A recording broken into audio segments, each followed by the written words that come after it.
Arjun Short Nicole Orlovsky. will be representing the respondents. What does the Second Amendment protect? A well-regulated militia being necessary to the security of a free state, the right of the people to keep and bear arms shall not be infringed. The Second Amendment protects two major elements, the rights of militias and the individual right to bear arms, which is relevant in this case. This individual right to bear arms was determined in the 2008 case DC versus Heller, which guaranteed the right to bear arms within an individual's home. However, also ruled that there are reasonable restrictions and regulations for the Second Amendment, such as the no constitutional guarantee for bearing arms in public.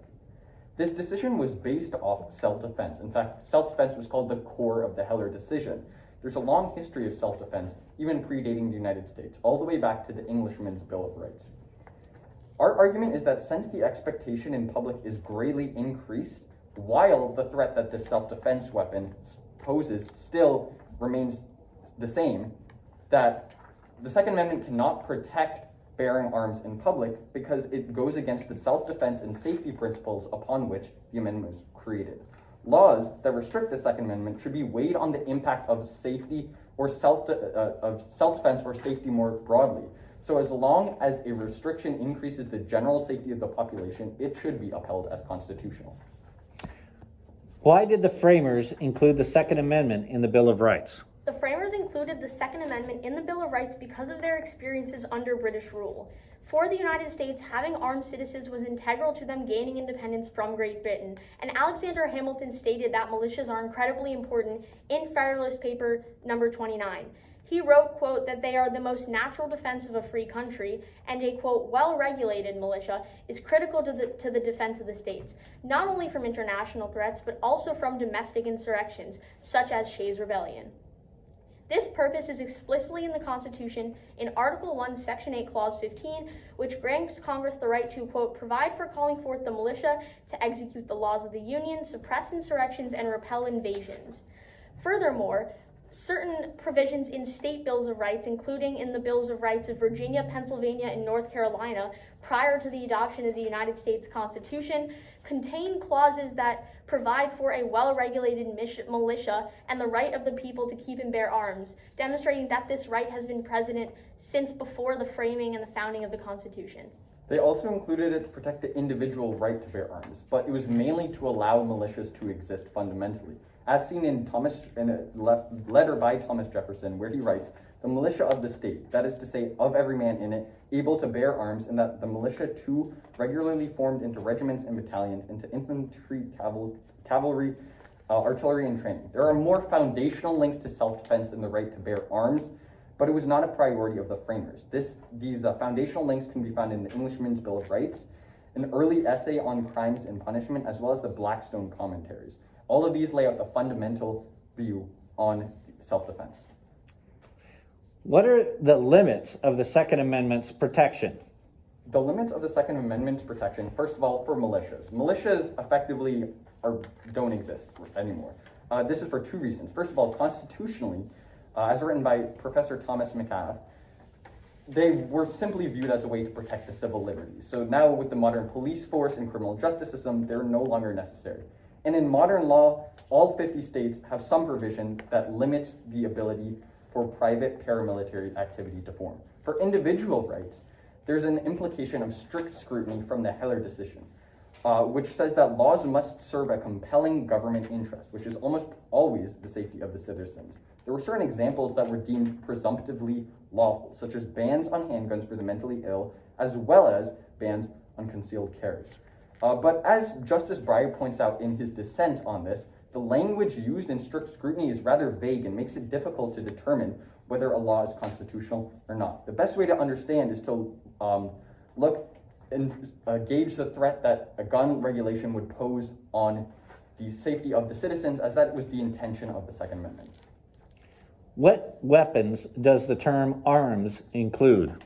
The term arms includes a much broader scope than just firearms, although much of our national conversation tends to revolve around the aspect of firearms, including arms in relation to the Second Amendment. The definition established in DC versus Heller is, quote, weapon of offense, or in the Cunningham Legal Dictionary, a fundamental dictionary that predates our country, quote, anything that a man wears for his defense or takes into his hands or useth in wrath to cast at or strike another, for the purpose of offensive or defensive action. Importantly, as established in Cayetano v. Massachusetts, arms does not simply refer to guns or firearms. This is crucial because guns are not the most common form of arms in the American public. It's knives. But as Professor Eric Rubin notes, the decision by most Americans not to own a firearm does not mean that those people don't care about self-defense or weapons, but rather many Americans simply choose not to have a gun. So although the Second Amendment has almost always been applied to guns, there are other arms of self-defense that are equally relevant. What is the difference, if any, between the verbs keep and bear? There is a different meaning between keep and bear, but it's important to note that they both link back to the importance of defense. We can look at the writing from both Justice Scalia and Stevens and their opinions on Heller through the lens of corpus linguistics, Phillips and Blackman, who wrote in the Atlantic, in Scalia's decision in Heller. Scalia concluded that the phrase bear arms unequivocally carried a military meaning only when followed by the preposition against. And since the preposition against is not in the Second Amendment, he concluded that there is no necessity for a militia link. Phillips and Blackman found that bear arms often took on a military meaning, even if the word against did not follow it. The word against was sufficient but not necessary to give the phrase bear arms a militia-related meaning, which is to say, keep and bear arms has a militia-related connotation. While not being strictly linked, there is still an important link there. Furthermore, when using corpus linguistics to evaluate the phrase keep arms, Phillips and Blackman found that there was no strong link to a meaning either way, so it's still unclear whether it is determined to be for a militia or not, but the phrase keep arms still does mean for the purpose of defense. So therefore, what is a militia and why did the framers refer to it in the Second Amendment? A militia is a force composed of citizens with the intention of defending a community from internal or external threats, and it has been a controversial and important concept for outlining Second Amendment rights. The right to keep and bear arms has served as a mechanism for establishing militias within communities for the past hundreds of years. Militias were a critical part of the Constitution because, as Professors Lund and Winkler point out, there was suspicion around standing armies, again going back to the United States' experiences under British rule. In all cases, except for an all-out external invasion, Professor Lund and Winkler point out that the government could rely on militias that consisted of ordinary citizens who supplied their own weapons and received some part-time unpaid military training. The general principle of the militia reflects a greater element of constitutional debate, a strong government versus tyranny. As pointed out in Fed 59, the government needs to keep the means to sustain itself within the government. But there was, as we have mentioned, suspicion of the government. The solution to this was a militia. The community militia was seen as the most important aspect of the Second Amendment at the time for the founders. As written in a letter from Thomas Jefferson to James Madison, he wrote the protection against standing armies as a critical constitutional right. And in Federalist 28, the author said that well-regulated militias composed of yeomanry of the country have been considered as the bulwark of freedom. How should courts determine if a gun control regulation is considered long-standing? Courts should determine if a gun control regulation is considered long-standing through laws that have extended practice and applications. This allows citizens to challenge the laws if necessary and judge the impact they have, but long-standing laws should have a high level of protection, and the existence of long-standing laws should play a role in this case. This means that laws that have been around for centuries in some form or another, such as the law that New York State has in this case, should have a higher level of protection. These laws have a higher level of protection, and we'd also like to point out that there are several historical examples that support restrictions on not only guns, but specifically concealed carries. For example, in Tennessee, 1821 was the first found example of a concealed carry restriction, while in Texas, there were restrictions passed explicitly in 1871. After the passage of the 14th Amendment, New Mexico and Arkansas had restrictions on concealed carry, and currently 80 million people live under these restrictions. As mentioned, it's really important within this case, where history plays a critical role, that we evaluate the length of time and the length of standing of these laws. What is strict scrutiny, intermediate scrutiny, rational basis review? Strict scrutiny, intermediate scrutiny, and rational basis review are the three standards of review that the Supreme Court can use when deciding a case. The concept of strict scrutiny, as well as the concept of levels of scrutiny as a whole, was established in the case United States versus Caroline Products Company in 1938 in the infamous fourth footnote. In the footnote of the court's decisions, Justice Harlan F. Stone wrote, quote, "There may be narrower scope for operation of the presumption of constitutionality when legislation appears on its face to be within a specific prohibition of the Constitution, such as those of the first 10 amendments, which are deemed equally specific when held to be embraced within the 14th. It is the most strict form of scrutiny with the greatest constitutional protections. As defined in the 1997 case of Abrams versus Johnson, strict scrutiny is evaluating whether a law is, quote, narrowly tailored to achieve a compelling government interest, and the government must also prove that any law being challenged under strict scrutiny is unique because any, quote, plausible, less restrictive alternative would be, quote, insufficient to secure, as written in United States versus Playboy Entertainment Group.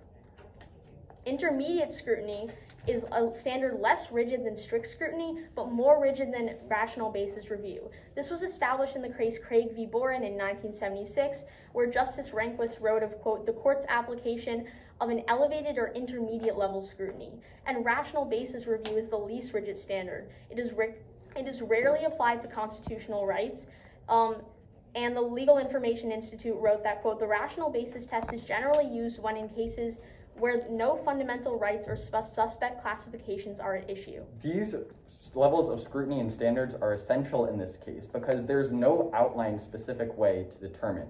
As we've mentioned earlier, implied in Heller, strongly implied, is the use of strict scrutiny, which is being applied. However, as Justice Breyer mentioned in his dissent, and as we will outline within our brief, intermediate scrutiny is a better option because of the lack of clarity provided under strict scrutiny. Intermediate scrutiny is a much better standard to use here because the Second Amendment is an essential constitutional right, so clearly rational basis review cannot be used. However, strict scrutiny is far too restrictive and far too vague. The idea of fulfilling a government interest can easily be fulfilled, and it means that the language, as we've mentioned, is simply too vague and cannot realistically be applied in any situation.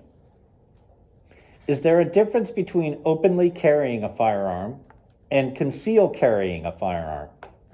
There are significant differences between open carrying a weapon and concealed carry, both in purpose and the impact.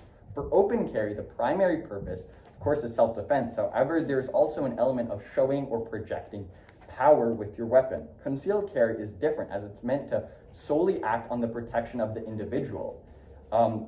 There is not a huge amount of accumulated data. However, this typical belief is that concealed carry is more safe. This is contradicted by existing data, which shows concealed carry tends to be still incredibly dangerous for both the individual as well as the public. In terms of constitutional evaluation, neither of these classifications, the difference between these classifications is not relevant here, as concealed carry is what is prescient in this case. And in terms of constitutionally weighing it, both of these, regardless, should be weighed based on the safety threat that they pose. If open carry proposes a significantly greater threat to safety than concealed carry, then that should be weighed into the constitutionality of restrictions on that. How should the court consider the public safety implications of licenses to carry firearms? The court should consider the public safety implications of licenses to carry arms through the Heller decision and the definition of self-defense and safety being at the core of the Second Amendment. At what point do the safety implications become so harmful that restrictions are constitutional? And as we will argue in our brief, the restrictions that New York State has imposed are constitutional. New York law reaches this standard because the expectation for safety in New York is high enough where the average citizen has no need to bear a weapon for self-defense. The word need becomes relevant because of the necessity requirement, which is the principle that one must reach a certain level of danger where lethal force is a necessity to protect them. This precedent has a long history in the United States. In the first documented case of self-defense in the United States, U.S. v. Wells in 1790, the court determined that an individual can't use lethal weapons if they do not reach such a requirement. It shows that the protection for self-defense, which was called the core of Heller, is dependent on the danger the individual is facing, and if there is reasonable expectation of safety in public, the state can reduce self-defense and therefore Second Amendment protections because it elevates the danger to the public, and because the right to unequivocally carry a firearm in public is simply not protected under the Second Amendment. One element that is often overlooked is the impact upon the public. Of course, there's the Second Amendment right to keep and bear arms. However, one must also consider other rights at play. And what is often overlooked is the safety and the general safety of the public, which is the purpose of the Second Amendment, to protect the safety of the individual. As we will outline in our brief, both of these aspects are equally important to weigh. And the respondents both upheld the individual's right to keep and bear arms, but more importantly, greatly increased the safety of the general public, which is why this law should be upheld as constitutional. Thank you. The oral argument is submitted.